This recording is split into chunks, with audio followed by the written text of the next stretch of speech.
This has been going on all the way back to 1990 when I was 7 years old. I call this the deer demon because I don't think it's a Wendigo or skinwalker. The story starts in 1990, Fort Mojave Desert, living by the Colorado River in a house we were renting. It was about 9 p.m. My dad and I were sitting in front of the garage door, which was open. We were looking out to the river that was about 4 to 5 blocks away. All of a sudden, we see what appears to be a woman crossing the street, but she looks wrong. She looks skinny with long black hair, but what appeared wrong about her were her limbs, which were inverted. This street in question was close to the river. We could hear moans and what sounded like crying, but in stutters. My dad and I both stood up to see better, and then suddenly the figure stopped, turned its head and tilted it, as if it was looking at us. My heart sank. I felt paralyzed in fear. Then, in a split second, it fell forward hard and fast. We couldn't see it for a moment until it rose up again on all fours with its elbows and knees sticking out. It began crawling towards us at full speed. We ran back, closing the garage door.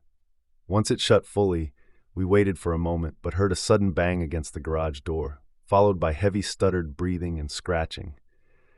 Then there was a voice coming from outside. It sounded like someone saying, "Help me," without using their lips or tongue. The garage was connected to the house. My mom opened the door to see why we were banging around, though that wasn't us. She immediately saw the fear in our faces. My dad bolted past her to check the front door to make sure it was locked. Thankfully it was, but upon looking outside, there was nothing there. The living room had windows all around, and there were street lights outside to see, so we were sure it was gone. The following day we spoke to the landlord, who was Native American. He didn't want to hear the details, but already believed something had happened. He immediately looked toward the river as we told him our experience. Then he looked at my mother and I, then back to the river. He said that the spirit had already been seen, and it would be back. What it was, he couldn't be sure, but we should move away from the river. He was so serious, adamant about this, and afraid himself, that he allowed us to break our lease and recommended getting spirit smudged to make us not as bright, which is how he put it. Well, we didn't do that, but he did help us find a new place to rent further away. We lived in the next place from 1991 to 1994. To put it bluntly, the house was haunted, and it was the worst house I'd ever lived in. A lot of weird things happened there. Water turning on by itself, the sounds of footsteps in the hallways, doors opening all the time. You could even hear whispering in the closet. Then there were the shadows that watched us sleep, and the sound of tools being used in the garage, even though we didn't own anything special except a hammer and screwdrivers. To start off on the right foot, my dad took a new job here with the police department as a photographer. He took pictures of crime scenes, accidents, break-in points, all that. So cops were over all the time for dinner and check-ins. Whenever they were over, they would almost always see those shadows outside and doors slamming. It even gave the cops the chills. The house was basically doing what it wanted. The worst part of it was a shed outside that always sounded like something was inside, banging on the walls from within. The cops we had over would call us saying they were getting calls of banging in the backyard late at night. We locked the shed shut, thinking that someone was breaking in. We never opened it again. It was just that creepy. On the night it all went to heck, it was Christmas Eve. We were getting ready for midnight mass at the front door, grabbing our coats. The Jeep was always parked in the front of the house under a streetlight. My mom at one point looked outside, and she was frozen with fear. I looked at her, then looked outside as well, toward the Jeep. There she was, that skinny, creepy, almost woman-looking thing hiding behind the car looking at us and waiting. I froze in fear, the same as I did before. I could clearly see it this time. There was more detail. Its body was as dark as a shadow. Perhaps it was fur or a cloak of some kind. Its face still scares me to this day. It was a deer skull, and half of it was pure bone. The other was skin rotting and falling off of it. And if things weren't bad enough, at the same time we were seeing this creature again, the house was going crazy. All the doors were slamming shut at once, lights flickering on and off like a paranormal rave. Then, from within the house, we heard a booming, demonic voice say, "Get out!" Then the deer demon stood up. As if it knew what the house was doing, it stared into the window at us, tilting its head the same way it had 2 years ago, stuttering a raspy breath. "Help me. Help me." My mom grabbed us and ran us to the back where my sister's room was. Her room only had a door and no windows.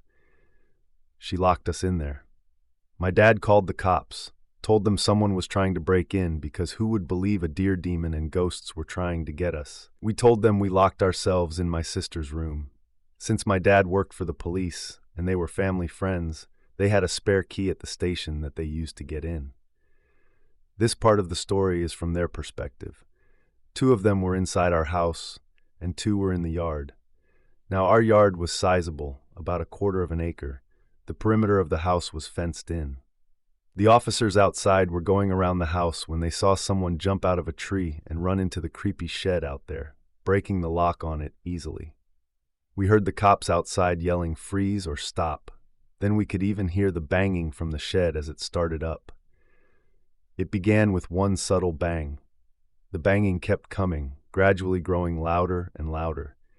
The officers inside quickly went out to the back to meet up with them. The shed was small. It was a toll shed after all. It was all wood and no windows. The officers announced that whoever was in the shed was now surrounded. But the banging continued, and it sounded like the wood was beginning to crack. The officers prepared to open the door.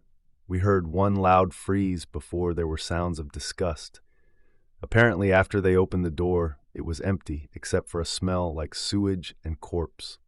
They had the fire department come in, doing a septic check even though we don't have anything out there by the shed. They also checked the floor and dirt around the area, as the smell was similar to a human body that had been buried, but they found nothing. Later on, after that terrible experience, we did find out that people have died in that house. That wasn't disclosed to us at the time, not that I recall anyway. We got out of that lease too and moved to Las Vegas. During this time, not a lot happened. It was still the 90s, we didn't have internet, and my mom spent a lot of her time researching the paranormal, how to keep things out of our house. She would write letters to churches, shaman, whomever would give her the time of day. Everywhere we moved, we began to collect a lot of crystals and stones. All of our windows and doorways would be lined with pink rock salt, and our mirrors were covered to prevent anything coming out. This may sound extreme, but it became our new normal. It seemed to work. Nothing strange happened for a long time, until my mother's health began to fail. She just couldn't keep up the maintenance of this anymore. We moved to Reno because it was cheaper at the time, and the cost of living was much more affordable. It was 2002 then, and I was now working too. Reno was fine until closer to my mother's passing. Things began to ramp up. Things were being moved, doors opening, knocking from inside the closet doors, and then my mother passed away, and all heck broke loose. It was as if she herself was the barrier that kept it all at bay from 1994 to 2004. After she passed, it was hard for my dad. He pretty much closed himself off. We moved to another apartment. He was always gone then. The 2 of us had opposing schedules and never really saw each other. My dad and I had always been close, but we weren't so much anymore. For a while there, it was like we were just roommates. At our new apartment, whatever spirits had been haunting us, they were now there, and it seemed to specifically target me. I would get sleep paralysis episodes at night. I could hear the closet door opening, footsteps coming to my bed, pacing back and forth alongside my bed. I couldn't open my eyes or move. I could only lie there in fear, listening to what was going on. On one especially terrifying occasion, I felt whatever it was stop at the foot of my bed, pull itself over the edge, and begin to crawl up my body. I could smell it. Its smell was horrid and everything felt moist and humid. I could feel each imprint of foot and hand moving one at a time until it was over my face. I could feel disgusting hair or fur touching my face, its raspy breath against my skin, and then it spoke in a familiar voice. "I loathe you." This must have kicked me into fight or flight mode because I was able to summon my strength and pull myself up with force, kicking at the entity. I felt the weight lift off of me, and when I opened my eyes, there was nothing there. But my closet door, which I had shut, was now open, and my room smelled like rot. After that night, I changed my work schedule to the graveyard shift so I wouldn't have to be home at night, and I'd be able to sleep during the day. After that, not a lot happened, except one day I woke up to the hall closet being opened and the sound of binging in the kitchen. I thought it was my dad, but I remembered right away that he was out of town for a month. I was afraid. I could hear the clicking of the stove, but no flame. Then I heard the closet door slam shut. I ran out into the hallway to find nothing there, but the stove was on, emitting gas into the room. I turned it all off, then opened the hallway closet. There was nothing inside but towels. Nothing could really fit in there. It was tiny, shelves from top to bottom. I ended up changing the handles to locks, and I put door stoppers on all of them. I called the maintenance man to shut off my gas. I was never home and showered at work, and I didn't want to be blown up in my sleep or gassed. Luckily, they didn't question it. The last night I slept in that apartment, my dad was still gone. I was getting things ready to move across the country with my friends to live in Pennsylvania. I was working day shift again, so I stayed up all night the night before, so I'd be dead tired. Nothing had happened in a few weeks. I felt a bit more relaxed by then. Our apartment was on the second floor, and my bed was by the window, which helped me get fresh air, and it was away from my locked closet. That night, I awoke to creaking and breathing by the window. My eyes flew open, and I already knew what to expect. But this time was different. I could move, and I was fully awake. I turned toward the sound at the window, and there I saw it, perched in the window frame, watching me sleep, tilting its head and reaching out for my face. I could hear it speak again, saying something like, "Come." I flew out of bed and fell onto the floor, trying to make a break for my light, but when I clicked the light switch, nothing happened. I looked up, and it was still there, looking at me, its arm outstretched, its tilted deer skull head staring at me. Its feet weren't feet, they weren't claws either. These appeared to be hooves. It stepped onto my bed, as if it was going to approach me. I panicked, grabbing my computer chair, closing my eyes, and flinging it as hard as I could at the entity. What I heard next was the sound of smashed glass, and then nothing. I opened my eyes and saw that I had hit the window. There was glass all over my bed. I looked outside then, and everything was pitch black. I was in panic mode. Then suddenly there was a flashlight in my face from outside. Security was there. He was yelling that the power was out due to an earthquake. He didn't ask about the glass. Maybe he assumed that the earthquake had done it. I immediately told him someone tried to break in. The police were called. I told them what happened, and I filed a report. Eventually my window would be fixed.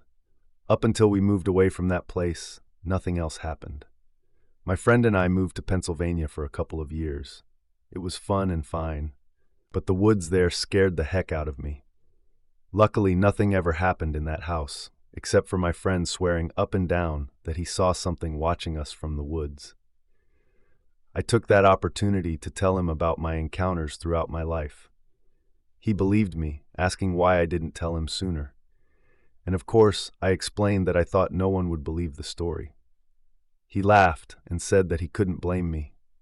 The feeling the two of us got from the woods, at least for me, it was the same feeling I got from that deer demon and from the haunted house a long time ago. We made a deal to never go outside after dark, even for food. We would just wait for a daytime. I said before that nothing really happened there, but now that I think about it, there was one event. The two of us were up late playing World of Warcraft, trying to get to level 60, getting ready for Molten Core, when the power suddenly went out. Our computers were both in the living room, so we didn't have to use headsets. Suddenly, we heard banging on the windows, followed by a cry coming from outside that said, "Let me in, I'm here." My friend began to get up. I think he was going to check it out, so I grabbed his arm and shook my head no. He looked confused. Then it hit him. The story I had told him. It could be the thing I'd been talking about. The crying then went from sobs to growls. They were coming from multiple windows quickly. I didn't say anything. I grabbed him, and we went into the hall bathroom, where there were no windows. My friend was trying to speak to me, but I shook my head no. I figured it was best we stayed quiet. The banging grew louder, and then we could hear whispers from the outside, but they sounded more distant. We couldn't make out what was being said, but to me it sounded like, "Not now or not yet." The banging stopped too. Then we could hear crunching sounds heading further away until it all went silent. We stayed in that bathroom until sunrise. Then we went to check everything out. A storm had taken out the power pole a mile away, causing a blackout. My friend was horrified but happy at the same time. I told him it wasn't a game and that we need to be careful if it happens again. Up until 2012, I moved around for work. I ended up coming back to Reno with my wife and daughter to be closer with her family, and up until that point, nothing weird happened. But then it all came back. In the 6 years before that, I had done a lot of research. The internet had boomed, and it was easier to get help and contact someone. I got my spirit cleansed back in Arizona on my travels. I learned more about myself and how to protect my family. I was talking to a shaman, and I was not allowed to give details or say what it looked like, but I focused on positivity and I was cleansed. He told me my spirit was very bright, like a beacon for attention, and that it was me that attracted darkness, not necessarily the places I was in. He said places are haunted, but those connected to death can see things more clearly. I asked if I was close to death because my mother died so soon. He shook his head. He explained that I have experienced death, but when I came back, something came back with me. Then it hit me. My parents once told me that I was born 3 months early, and my heart had stopped at one point. They brought me back. My lungs weren't good yet. I had a hard time breathing for a long time. That had to be it. I nodded, understanding what the shaman was telling me. But I feel this means that I'm haunted for life and that I have to protect myself and to teach my family the same. I'm horrified that after I pass, this may go on to my children or wife, this susceptibility to darkness and evil. So like my mother before me, I began to protect our house using crystals and stones, homemade herb candles, and rock salt. We don't cover the mirrors, but our house is clean. Nothing bad has happened. But outside, it's a whole different game. When we moved back, we had the window open for air. One day while we were sleeping, I heard crunching. I looked outside the window. I wasn't as worried then. We had a bunch of rose bushes with thorns on them, so it'd be difficult for someone to break in through the window. I rubbed my eyes, and there I saw it, that deer demon, watching me sleep. But this time it looked different. Its head was still a deer skull, but it was pure, clean white. I could see the eye holes and nothing was there, just dark holes leading to nothingness. I stared at it, and it looked right back at me. It broke the lock and looked at the corners of the window, where I had big chunks of amethyst. It locked eyes with me again, quickly bolting through the rose bushes, then running away. I wish I could say it was the last time I saw it, but it wasn't. My wife saw it too. Our backyard and all the corners of the property, we have our birthstones in a pile with blessed rock salt. I wasn't entirely sure how effective that was, but it seemed to work. One night, my wife went to let the dogs out, but they were too afraid to go outside that night. Then she noticed that outside she couldn't hear a thing. Now our neighbors' dogs would bark 24/7, but even they were quiet. She quickly began scanning the yard. Outside our property, standing in the shadow of our neighbor's apple tree, she saw something. She said it was a white deer skull head. She told me it just fell to the ground without a sound and was gone. Then all the sounds came back. Cars, dogs, frogs, everything. She said it was the most terrifying thing she'd ever experienced. It's 2020 now. We live outside the city. There's new development behind us. Next to us is a rocky hill that towers over our property. Late night when I take my dogs out, I can still feel something watching me in the hills. I know it's there. I hear things that aren't native to the area, echoing in the dark desert, sometimes even screams. At this point, I feel it knows we're at a standoff, and it's letting me know it's waiting. But for what, I'm not sure. I don't live in fear anymore, but every now and then something does happen, and I always have a new, creepy story to share. I've never opened up about this, let alone talked about it. But I think people should know that this kind of thing should be taken seriously. I was 10 years old at the time, and my babysitter always took me and my little brother to church. Now, she did this against my mother's wishes. My mom is a white witch. She's against the church's ways and was and still is very vocal about it. So when she found out about what my babysitter was doing, she was levied. She told my babysitter to burn, well, down there, and I thought that was that. I wish I could say that was the end of it, but even I am not that gullible. My mom dropped me off at a friend's house, and my brother stayed with one of his friends in town. Her friend Cassie was Catholic and didn't mind me being in her home. Unknown to my mom, I took one of her books. At the time, I thought it was a cookbook. It mentioned salt, garlic, and other things you see in your average kitchen. I was wrong, very wrong. Me and Cassie's son decided to try out one of the recipes. When we finished, Cassie's son John took what we made and drank it. The concoction was like terrible-smelling milk. I later learned that what we had made was a potion that does God knows what. After John drank the potion, things got bad. He began convulsing and speaking in a language I didn't understand. He even began to foam at the mouth. I hate to admit it, but I screamed my head off. Out of nowhere, Cassie came running in, demanding what I was screaming about, but then she saw her son screaming alongside me. She grabbed her Bible and began screaming verses. Some of them I hadn't heard before. This made John go even more mad. He began yelling profanities at her, banging his fists against his head. This scared me. John was only 2. He didn't even know how to say pizza, for God's sake. She kept repeating and repeating verses until John fell to the ground. I looked at her and begged to know what happened. She then saw the book. She demanded to know where I found it, and I told her that I got it from my mom's backpack, that I wanted to make a recipe from it. Her face went white. She told me to keep an eye on John, and if he did anything again, to do what she had did. I asked her what was going on, and she told me this: I'm getting your mom, and she's going to help me heal John. I did what I was told. John did get back up. I felt so bad for letting him drink that horrible mixture in the first place. I cradled him for an hour, I think. Cassie and my mom came into the room then. Cassie had a mean look on her face, and my mom had a red mark on hers. Mom told me to go to the next room, that she and Cassie were going to help John. We left Cassie's house about 3 hours later. I didn't see her again. It's been 7 years since that day. I asked my mom what happened and what me and John had made.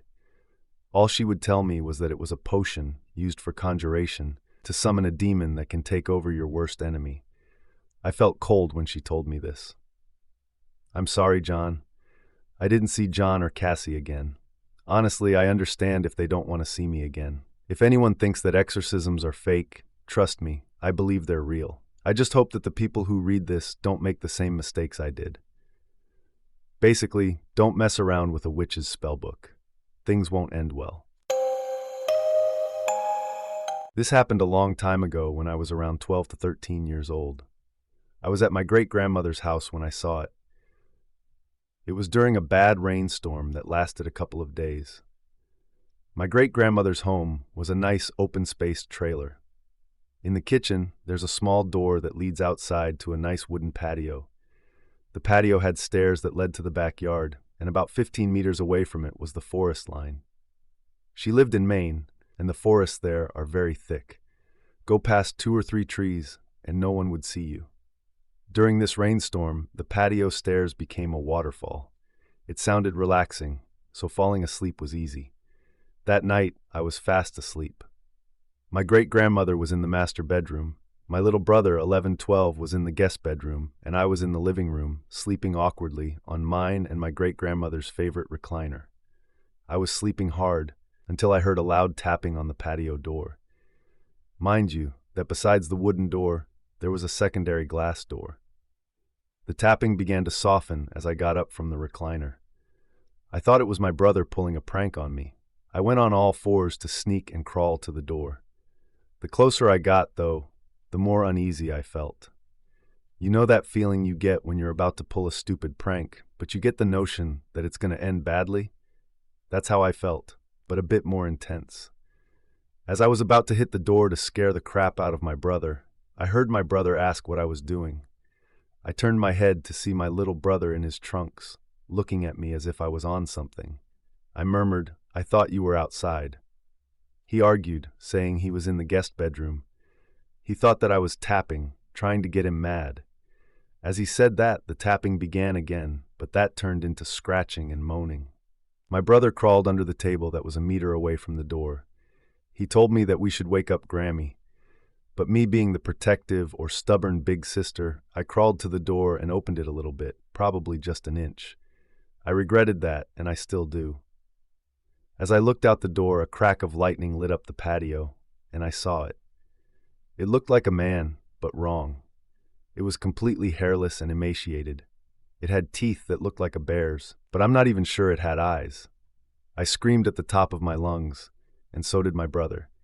He kept asking why the naked man was running into the woods. I think that and my scream were the reasons my great-grandmother ran out of her room with a knife. After calming my brother and I down, she had me explain myself. I told her what I saw, and she automatically ran to the window. She went from mad to frightened, and the next thing we all knew, we locked down the house, locking ourselves in the guest room. I haven't seen the said creature since that day. My great-grandmother passed away 5 years afterwards. I haven't been back to her property ever since, but I do plan to look for the creature. I need closure. I've looked for answers via the internet. The closest things I've found are either the rake or a Wendigo. If you've got an answer, I'd love to hear it. Thanks for hearing me out. Well, that brings us to the end of today's episode. I hope you enjoyed it. Remember to stay safe out there, because this world is full of strange and terrifying things. If you like and enjoyed these stories, then hit the like button, press the notification bell, and subscribe for more spine-tingling content, and we will see you in the next story.